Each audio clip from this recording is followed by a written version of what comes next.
Well, creator, the behavior of the collective youth definitely seems to be in favor of the Western man's invasion. Hi, I'm Debra Gwartney. I live here in Portland, Oregon. I'm thrilled to be in the Writers Dojo booth with one of my favorite writers, Julia Glass. And Julia Glass is the 2002 National Book Award winner for her novel 3 Junes.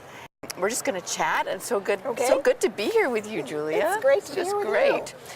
I wonder if you could talk a little bit. Some of the people in your reading earlier, you were asking you about writing every day or your habits, and I loved that you said that weeks can go by, and I think sometimes that we underestimate the need for contemplation as writers. Absolutely. And people are always push to write, and I wonder how much of it has to happen in your head and swim around it before it can actually come down to your fingers.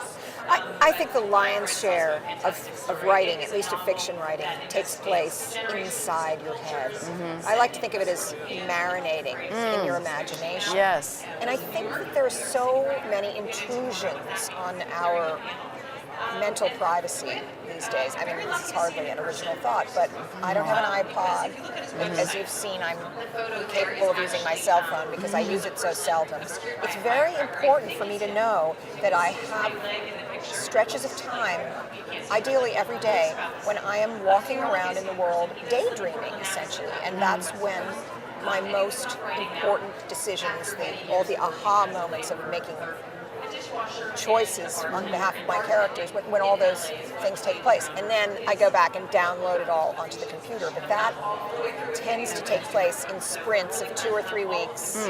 And then for another 2 or 3 weeks or more, I'll get to the computer to do email, maybe to write some nonfiction, but weeks will go by without my adding pages to that virtual novel inside the computer. That's going to be so inspirational to people to hear that, because I think the whole "you got to write every day" it's just so myth. Pounded into young writers. You have to spend time with your characters every day. You do not have to write every day. I think that's one of the most discouraging myths about writing fiction out there. There are a lot of other ones too, but Yes.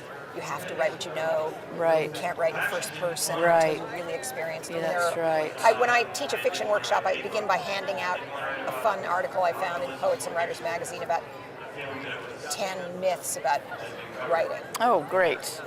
So if I could ask you about this whole idea, you keep bringing up your characters, when you start thinking about a new project, do you think about scenes first or characters first? Every piece of fiction that I write begins with a single character in a dilemma. Oh, right. And the apple fell off the tree.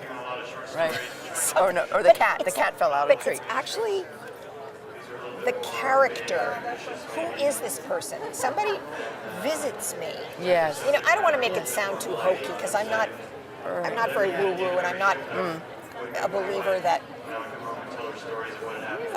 I just follow my characters around and they do all these things and they make all these choices without me. Right. I think one of the funniest things I ever heard a writer say about that is Sue Miller, who said that she regards all of her characters as her employees. No. They do whatever she tells them to do. Oh, that's great. Well, that's really good. So that's what I start with, and out of that single character in that crisis or that moment of looming trouble, whether that trouble comes from inside or outside, out of that character sprout all the other characters with who will share the story and make the story with that character. I really don't think about plot till I've written 20, 30 pages, and even then I tend to think about a kind of moral arc for the story. Oh, nice. But I still, I may not know if a character is going to get divorced or get back together or in The Whole World Over, where there's a marriage at stake at the center of that book. Yes. I changed my mind a couple of times about whether the couple would end up together or apart at the end of the book. Wow. You had to get to know them better as people? Well, when you write a novel, you spend, unless you're Joyce Carol Oates or Stephen King, you spend years with these characters. So you better like them. You better not get bored by them. The other thing is that I found this in the writing of 3 Junes. Your attitudes toward a character can change. A character you saw as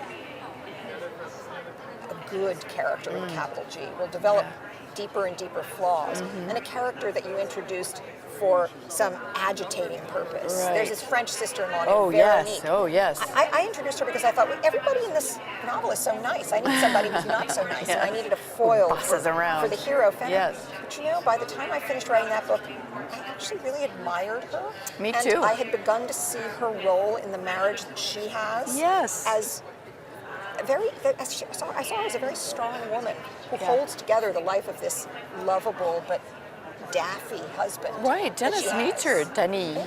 And I gave her a very important task in the book that, you know, takes a lot of bravery to do, an emotional task. She has to be a messenger. Yes. And I remember writing that scene and thinking, who would do this? And She would. She would do it. Yes. So, Yeah, that's so great. That's one of the most interesting things I find about being a novelist versus a short story writer is spending so much sustained time with your character. Yeah, and it also brings me to the next thing I was just thinking about, which is that your minor characters are so rich. And I wonder if in your mind they are like players on a stage where some are upstage and some are kind of a little bit backstage, but they all have to be real and fully realized. And so how do you think about your minor characters in a different way than your major characters? You know, sometimes what happens is a minor character becomes a major character. And also sometimes what happens is I'm so enthralled with minor characters that I actually put too much in about them. And actually here's where my editor is very important. I'm actually in the process of revising my 4th novel, in which there are 4 male major characters. Oh boy. And she feels strongly that 2 of them are really not as important as the other 2. They're still I major see. characters, but that I need to trim.